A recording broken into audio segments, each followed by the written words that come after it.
So Aaron, you were the once again your title technical advisor on Haywire, which was first of all one of the most exciting movies made in a long time.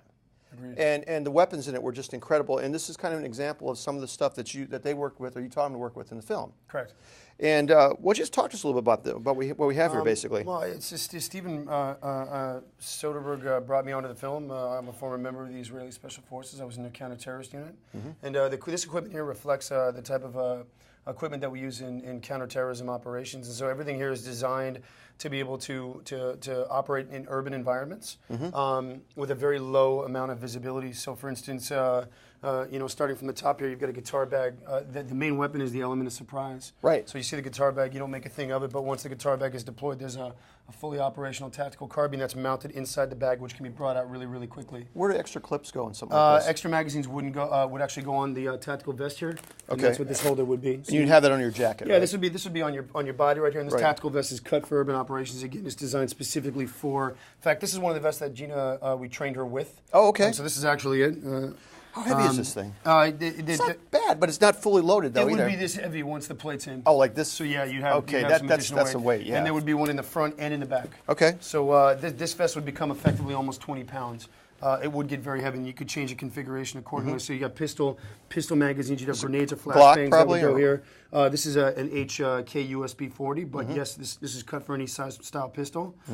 Communications, like I said, and then the weapon that she was specifically trained on and that she operated with in the film was the micro Uzi, Okay. which is under a foot when it's fully collapsed, and you can see it's a tiny, tiny weapon. The interesting thing is that with this laptop bag, Yeah. again, there's a big scene where she goes into her business, but really it's a special case that deploys the Uzi. incredible. So these are actually pieces that I used in my unit in Israel. You would have so you were almost dressed like a civilian then. I used to dress up I used to go undercover dressed as locals. Yeah. And then emerge in the middle of the day, which is what we call the daytime raid. Okay. And the only way to get close to terrorists or to suspects that we're going after is to be able to operate any time during the day. And so sometimes it's at night and sometimes it's during the day, and you don't have the cover of darkness during the day. Right. So your cover is being kafiyas, yeah. Arab garb, Yeah. how to sit, how to smoke, how to drink coffee, how to smoke a cigarette, a certain way, and there's a whole method to it. So that's what this gear reflects. And so this Uzi right here, again, is designed to be able to fight as Okay. needed, going from that collapsed position Now, from the bag. on this one here, Yeah. she was running. Here you go. You know, where was it on her when she was running? When she was running with the weapon, we put a special because here and here, we right? put a special strap on her, a one-part collapsible strap that keeps the weapon extremely tight to the Okay. body. And we also had a softer replica to keep it from smashing and breaking her bones. Okay. But the jacket covered it back up and it kept it from flailing around. So Now, a weapon like this in real life, how many rounds are in there? this would be a 30-round magazine times 2. Okay. So this L clip is designed specifically to be able to take you from one to the other extremely quickly and then keep working and shooting. That's a quick burst. I mean, in Yeah. 30 rounds, how fast has that gone? Well, we would fire semi-automatic, and so each shot would be strategically placed. But you could effectively shoot a couple of shots per second in semi-automatic mode with the proper amount of training, which Gina got to. Okay. We spent about 6 weeks together prepping her specifically, and then 2 weeks with Channing, and then another week with Michael Fassbender. How good is she with weapons? She's really good with weapons. Yeah? she's Were you surprised how quick she caught on? No, I spent a lot of time with her. Oh, did you? Yeah. How many hours a day of weapons training? We had about 4 to 6 hours of weapons training a day, and that included not just shooting weapons, but tactical movement. Okay. So it in a sense, and I joke about this, but I stand by it, and anyone can argue with me. But I look at myself as Gina's acting coach. Absolutely, because a lot of what she was doing was shooting. This is it. And she was so perfect when she had it the had to Uzi up be in her face. natural. It had to be natural. So we just kept going over and over and over again.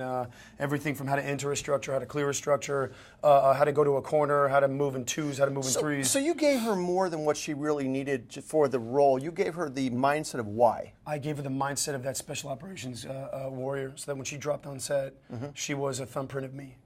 A lot of the fight scenes, she had weapons with her. Correct. Was there a fighting coordinator and you as well that worked together on? Yes, How did that work? J.J. Perry, a dear friend of mine after working on this film, was the fight choreographer. He's a former Taekwondo champion.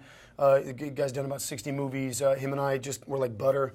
We came together, two professionals who just wanted to enhance Gina and the film, and ended up putting together what we called gun jutsu, which Dude, was yeah, you know, that's which was how to do this, right? But then how to get that right into this, seamless part of it, and then right? get this, and then get this needed, and so it turned into this Krav Maga, Muay Thai, MMA hybrid. So I feel like we almost invented a new style. There was a scene in this laundry dry cleaner. Oh, thank you. There's a dry cleaner scene where there was two guys that came in like SWAT-looking guys. Yes. Okay, and there was a move that she made where he had a gun on him, and she like pulled his strap or something. Yeah. Did what exactly was that? That just make that yeah. That, and then she hit him. Yeah. Or What happened? Yeah. When you pull a strap, you know, a professional SWAT operator would have a strap on. Yeah. And in that scene, it was the stuntmen were dressed up as Garda, which is Ireland or Dublin's elite unit. Yeah. Right. And the strap was that's a lot of Krav Maga, which is by pulling the strap, you're using your natural environment to be able to use it against your opponent. And so that became the most practical, easiest thing to grab, which is what we teach in special operations fighting. So that translated immediately. Now, everything that you guys learned and did, they're all kill shots, right? Well, Gina was trained in focusing on shooting to the body, which is the biggest target area. Okay. And then, for instance, when you look at the poster and you see that final headshot when she kills Fassbender. Oh, my God. I think that's what gave the movie an R rating.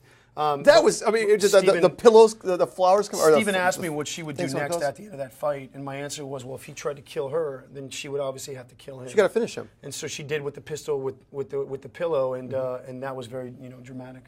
The movie was extraordinary. A huge part of this movie is what you did, what you brought to this, because it was so realistic. We already knew she was a fighter, okay? But you guys made her a weapons fighter and an actor at the same time. We tried to round her warrior. Dude, and it turned out to be one of the best action movies in a long time. And honestly, what you turned her into, she's going to become one of the top action stars in Hollywood. I really truly believe that. I from your lips to... Dude, thank you so much for your time, brother. I appreciate it. Your time. You can tell me right now why you sold me out, or you can tell me in 10 minutes when I have my hands around your throat.